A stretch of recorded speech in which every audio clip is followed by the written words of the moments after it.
Bom, agora nós estamos conectados com a educadora feminista Joana Búrigo, mestre em gênero, mídia e cultura, é comunicadora também, uma pessoa que admiro bastante. Seja bem-vinda ao Ver Mais, Joana, que linda, é um prazer recebê-la aqui hoje.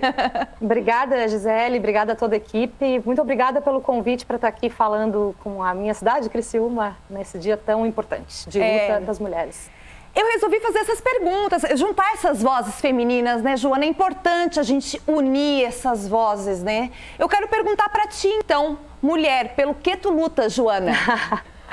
Eu luto por uma série de coisas. Eu luto, sobretudo, para que o entendimento a respeito do que significa ser feminista nesse mundo fique cada vez mais claro e acessível para as pessoas. E eu te parabenizo por trazer essa pauta para o programa de hoje. É uma pauta, efetivamente, aí que inclui todas as mulheres e que deveria ser de interesse de todas as mulheres, porque ela beneficia todas as mulheres e, beneficiando as mulheres, a gente beneficia a sociedade. Isso não sou eu que estou dizendo, é uma série de pesquisas aí, né, de relevância internacional que vão nos apontar que lugares e estados, né, mais equilibrados na governança de gênero resultam em mais prosperidade, mais segurança e mais paz. Então, nesse 8M, né, que teve uma adesão continental aí para celebrar a data desde que a ONU estabeleceu como o Dia Internacional da Mulher. É importante que a gente continue lembrando das razões dessa luta. Eu ia fazer justamente essa questão da pergunta do 8M, essa movimentação que existe no mundo todo. Quer dizer, nós estamos o dia inteiro aqui na Record falando desse dia, levantando pautas, bandeiras, enfim. Na sua visão, a importância de ter o movimento 8 de março? Olha, são muitas questões que a gente precisa lembrar, né? Uma delas, a herança histórica de preconceitos, como foi lembrado já aqui, mas também a violência. Eu acho que a violência contra a mulher como foi muito bem lembrado pela Bianca Bortolom e pela Luísa Perdigão na Gênero Número, né?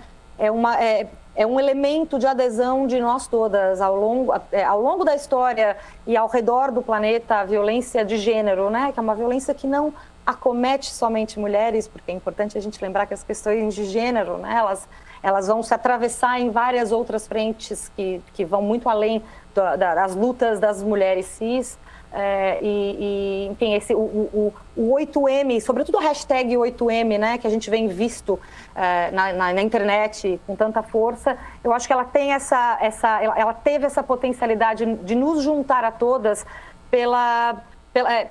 para revelar o quanto a violência contra a mulher e a violência de gênero são uma universal, né? E que nós precisamos, como sociedade, pensar a respeito desta temática, né? Hoje é um dia, sim, de parabenizar as mulheres e engendrar união entre nós, mas é um dia também de lembrar que foi organizado a partir de lutas, né, contra opressões e violências que acometem mulheres aí já há bastante tempo na história. E Joana, o que o movimento feminista hoje prega, levanta? Você falou essa questão da violência, né?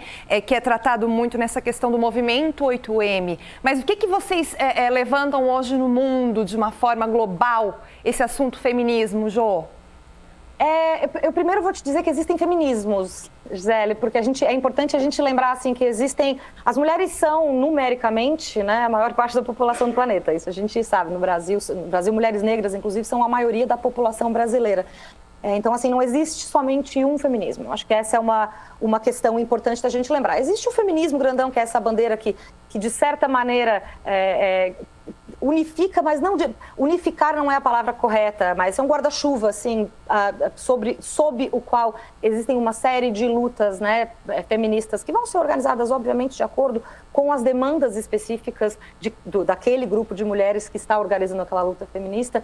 Então, não existe um elemento principal contra o qual estamos lutando, né? Eu acho que, mas o 8, assim como pode ser visto a partir, sobretudo, da explosão de movimentos 8M que tiveram no mundo nos últimos anos, assim, a gente consegue notar que a questão da violência unifica de todas formas, nos unifica a todas, mas também precisamos lutar por outras questões que também entram nessa noção de violência de gênero, mas levam outros nomes, né? Por exemplo, autonomia corporal. A gente precisa lutar pelo pleno direito de sermos donas dos nossos corpos, né? No momento não somos em vários países do mundo.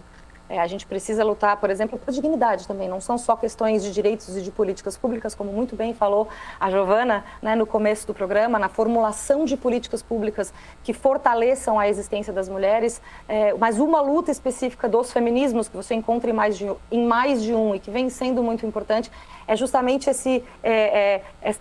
trazer, né, esta reflexão feminista com este nome perante a sociedade, porque ao longo da história tentou-se muito, né, criar uma demonização desse termo, e ainda essa demonização desse termo continua sendo feita. E a gente precisa lembrar que os movimentos feministas, né, com as suas múltiplas agendas e às vezes conflitos internos entre si, mas sempre tentando se organizar para o benefício das mulheres, fez justamente isso. É um movimento social muito pacífico, né, um movimento social que, ao informar políticas públicas, e nós temos histórico político em mais de um lugar no mundo para comprovar esse fato, são políticas, quando a gente desenvolve políticas públicas feministas, não apenas as mulheres se beneficiam, mas toda a sociedade se beneficia, de a gente pensar com mais igualdade, né, a respeito disso que é a vivência em sociedade. Considerar as mulheres, sim, merecedoras de muitos parabéns por viverem de formas assertivas e aguerridas num mundo que é tão organizado para ser violento contra a gente, mas para não deixar esquecer disso, né, que a nossa perspectiva de mundo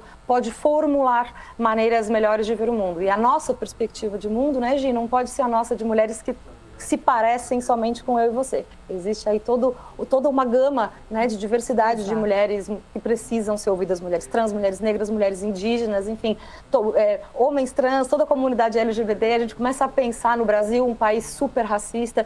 Então, as lutas feministas, para mim, congregam isso, assim, de forma muito organizada, essa tentativa, bem sucedida em muitos lugares, de inclusão social. Exatamente. E essas vozes serão todas ouvidas ainda aqui no programa, hein, gente? Tem muita mulherada falando aqui. Ô, Jô, então, para finalizar, você fala muito bem, uma das principais referências do assunto no país, gente, é daqui da nossa região. Jô, muito obrigada por estar aqui conosco. Como é que é visto o Brasil dentro do contexto da luta feminista? Você estava falando ali que, quer dizer, aqueles países que têm a igualdade de gênero melhor, equiparada, digamos assim, tem uma melhor governança, você estava usando esse termo anteriormente. Como que o Brasil está dentro desse contexto? O Brasil está bem complicado neste contexto, neste momento. Assim, a gente pode fazer algumas... Como você fez duas perguntas que eu achei interessantes de mostrar em contraste. Você perguntou como é que está o feminismo no Brasil e como é que estão as questões de governança, né? Eu acho que tem um contraste muito grande acontecendo aí. A gente tem embates institucionais muito fortes que têm acontecido, né? Existem tentativas institucionais de demonização do feminismo, de demonização dos estudos de gênero, que nada mais são que os estudos da sociedade a partir da perspectiva de gênero, né? Não é indoctrinação de nada, são apenas áreas do conhecimento humano. Então, existem tentativas institucionais muito fortes de derrubar os benefícios e privilégios e direitos pelos quais, como feministas, viemos lutando há muito tempo, né? Em contrapartida, existe um feminismo brasileiro que é muito avant-garde, né? A própria Angela Davis, que é um dos nomes mais reconhecidos do feminismo global, ela fala que o feminismo negro brasileiro é o que existe de mais interessante acontecendo nesse campo de pesquisa, e eu acho que a gente tem muita sorte de ser contemporânea dessas mulheres e de produzir junto com elas. Eu tenho bastante orgulho e confiança das mulheres aguerridas também que estão nos parlamentos fazendo essas disputas com unhas e dentes para que a gente não apenas mantenha os poucos direitos que temos. O Brasil está muito atrás de muitos outros países em termos de legislação de violência de gênero, mas nós precisamos, por isso que nós precisamos aí ter mais conversas sobre mulheres na política, né? Porque nós precisamos de mulheres lá para fazer essa disputa lá dentro da institucionalidade no legislativo. Com certeza. Joana, foi um prazer te receber, dava para ficar ficando horas, você é muito inteligente, fala bem, eu acho que traduz bem o feminismo aqui nosso, enfim, das ruas, não dificulta, facilita. Obrigada. Feliz Dia das Mulheres só, mas também obrigada pelo esse conhecimento todo, tá, Jô? Obrigada a você, querida, e avante, companheiras. Venham pro feminismo, que essa luta é por todas nós. Valeu, querida. Beijo no seu coração. Joana, é demais, gente. Ela é uma das referências mesmo no país.